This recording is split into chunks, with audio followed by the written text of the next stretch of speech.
Hi besties, welcome back to my channel Couponing with Megan, or welcome to my channel if you're new here. If you're new here, hi, welcome. My name's Megan, and the goal of my channel is to help you to learn how to save money and make the most out of your income.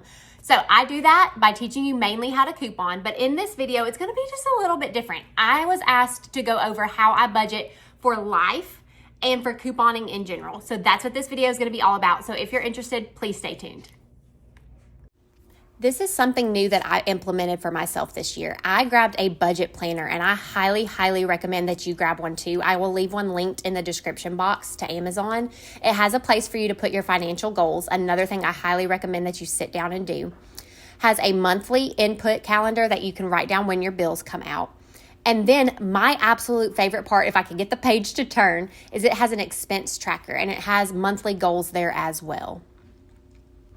So you can look up and find all different tips and tricks on budgeting. All of them will be different. Some will be more in-depth, some will be more general. I personally use what I call the worst case scenario method. I know that sounds kind of negative, and I tend to be an optimistic person, but hear me out, okay? Worst case scenario method. What I do, I take a look at the previous year, at the beginning of the year. So right now is when y'all can start this. And I look at what the highest cost of any of my bills were, okay?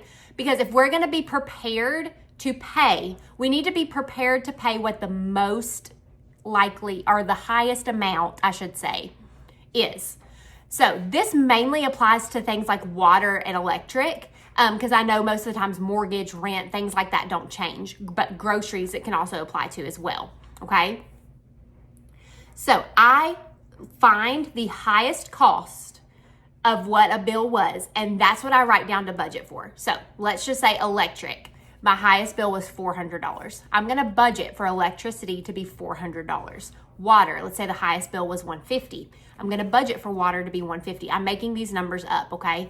Groceries, let's say the most I spent in a month was about $600 or so. I'm gonna budget for $600, okay? That is how I personally set my budget to know what my expenses will be. Now let's talk about fixed expenses and variable expenses. Fixed expenses are things that are non-negotiable. You have no choice. You have to pay these items. Now, some of the variable expenses, you have no choice as well, but they vary in cost, okay? So fixed expenses are things like childcare, your mortgage, your rent, your electric, your water. Even though those can vary, they're fixed expenses. You have to pay them in order to get them. Your internet, your TV, things like that. Variable expenses are not always necessary, okay? Variable expenses sometimes are necessary. Groceries are necessary, but how much you spend on groceries is not always necessary. I hope that makes sense, and I hope I'm not losing you. Because you can learn to implement things like couponing that I share on my page, just using your phone, by the way, to help lower the cost of your groceries, okay?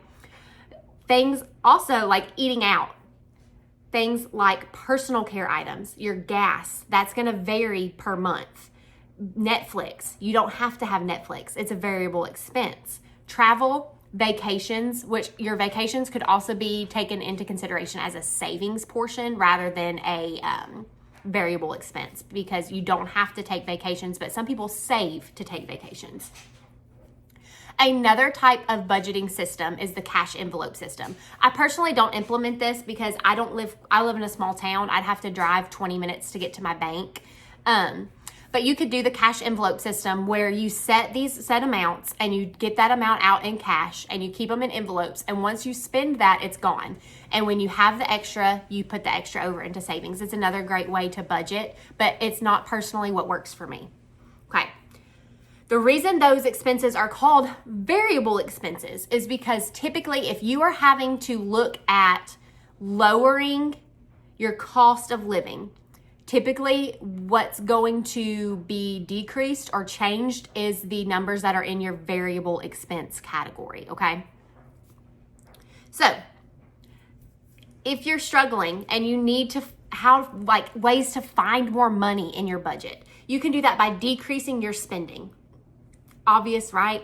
Decreasing your spending. That can be by shopping less. That can be by less impulse purchases. That can be learning to implement couponing on essentials.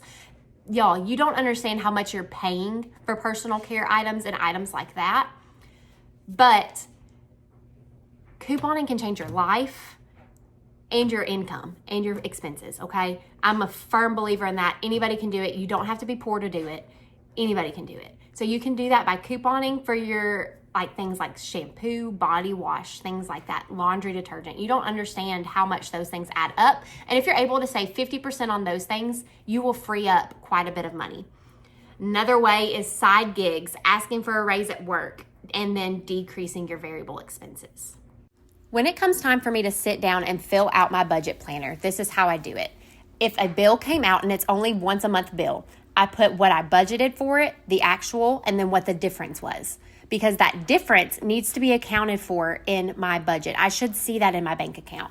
For things like groceries, our personal number is $450. So I divide that by 4 because I personally shop weekly, which comes to $112.50. That's what I'm budgeted for weekly grocery hauls. I put that budgeted amount, but what I actually spent, I put in the next column, and then I have that as a difference in my other column. It is very important. Once you start seeing these differences, those need to be accounted for. It is also very important that you tailor this for your family. If your family has to spend over $600 on groceries, you cannot make a budget for $100 a week on groceries and successfully do that. You have to tailor this for you and your spending. Here's a more detailed look at this expense tracker on this budget planner. Y'all, this thing has been a game changer for me, and it's only 9 days into the year. But I can already tell I'm able to better track my money this way than I am in my bank account. I'm a pen and paper type of girl. So again, a budget planner will be linked in the description box of this video. And I hope you found it super, super helpful.